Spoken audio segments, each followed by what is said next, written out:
네, 안녕하세요. 김종성입니다. 홍준표 자유한국당 대표는요, 권력을 극도로 혐오하면서도요, 동시에 그 권력을 가지려고요, 투쟁을 합니다. 이렇게 된 이유는요, 성장 배경 속에 그 답이 들어있습니다. 홍 대표 집은 아주 힘들게 살았습니다. 홍 대표 아버지께서 하신 생업은요, 행상, 소장농, 일용직 농업노동, 건축노동, 나무장사, 울산현대중공업 경비원 등등이었습니다. 네, 그렇게 고생하시면서 자식을 검사, 정치인 이렇게 키우신 거죠. 네, 훌륭한 부모님이시죠. 근데 부모님 생업이 불안정한 탓에요, 이사를 자주 다녔습니다. 초등학교 6년 동안에요, 전학을 5번이나 했습니다. 초등학교 4학년 겨울에는요, 대구에서 경남 창녕으로 이사를 가는데요, 이사 비용이 없어서요, 그 추운 겨울에 이틀 동안 온 가족이요, 걸어서 이사를 갔습니다. 이렇게 고생하는 가운데 가족들이 사회 권력 구조 속에서요, 힘들게 사는 걸 지켜봤습니다.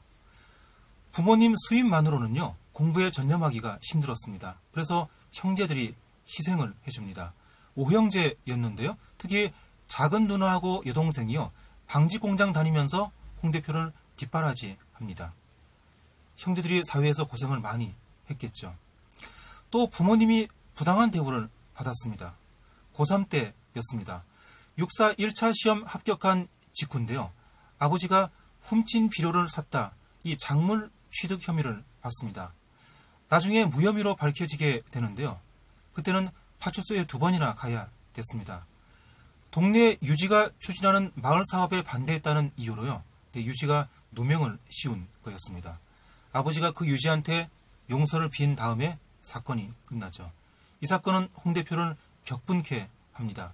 검사가 돼야겠다 결심을 합니다. 그래서 육사 입학 포기하고요, 법대 시험 쳐서 합격을 합니다. 이렇게 가족들이 사회 권력 구조 속에서 힘들게 살고요, 또 부당한 대우를 받은 경험 때문에요, 권력을 극도로 혐오하고요, 동시에 그 권력에 도전하게 됐을 가능성이 크죠. 근데 특이한 면이 있습니다. 자기가 아닌 가족들이요, 이 가족들이 사회 권력 구조한테 억압을 받을 때는요, 권력에 대한 혐오감 또 도전 정신을 키웁니다. 근데 자기 본인이 권력한테 뭔가 직접 피해를 본 경우는요, 반응이 다릅니다. 유신 시절이죠. 72년도에 대학에 입학하고요, 한동안 운동권 활동을 했습니다. 운동권에서 유인물 작성을 했습니다. 이 정도면 어느 정도 정치 의식이 있는 거죠.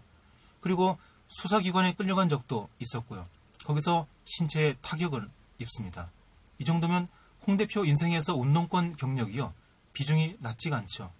이 운동권 활동은요, 보수 권력과의 싸움이죠. 홍 대표는 권력 문제에 민감하죠. 또 수사기관 가서 고생도 했고요. 그래서 홍 대표한테는요, 이게 중요한 경험이었습니다. 근데 그 중요한 경험이요, 자서전을 보시면은요, 달랑 석줄로 처리가 됐습니다. 그 시절엔 누구나 다 그랬다, 아무것도 아닌 것처럼요, 넘어갔죠. 이거는 그 경험이 홍 대표한테 큰 상처가 됐을 가능성을요, 역설적으로 보여주는 거죠. 그래서 기억하기가 싫은 상처인 거죠. 그래서 간략하게 기록했을 가능성이 있죠. 그런 경험 때문인지 홍 대표는요, 운동권을 극도로 경멸합니다. 심지어 한국 현대사까지도요, 아주 극우 보수적으로요, 해석을 합니다. 자서전 곳곳에 보시면은요, 70년대는요, 조국 근대화 시대다 이렇게 규정을 합니다. 운동권 유인물을 썼던 사람이죠. 네, 그런 사람이 70년대를 민주화 투쟁 시대가 아니고요, 조국 근대화 시대로 규정을 하는 거죠. 홍 대표 같은 지성인이요, 역사를 진짜 그렇게 수준 낮게 인식할 가능성은 적죠. 본심이 아니겠죠. 네, 운동권 경력을 마음에서 지우기 위한 거겠죠. 홍 대표는 사회적 약자 출신입니다. 근데도 정치인이 된 이후로요, 사회적 약자들을 방해하고요, 사회 진보를 회방하죠.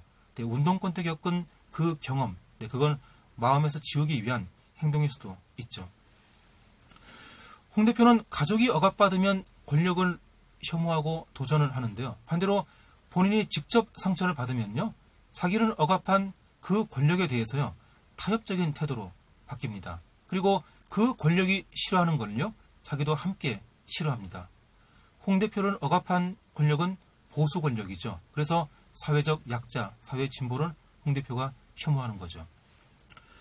홍 대표는 김대중 정부 시절에요, 선거법 위반으로요, 의원직을 상실합니다. 이때도 권력하고 충돌하고 패배한 거죠. 근데 벌금형으로 끝났죠. 더 이상 고통이 없었죠. 만약 김대중 정부하에서 징역을 살았거나 그 이상 고통을 겪었다면요, 사회적 약자나 사회 진보에 대한 홍 대표의 태도가요, 조금은 부드러워졌을 가능성이 있습니다. 자기한테 상처를 준 권력하고는요, 타협을 하기 때문이죠.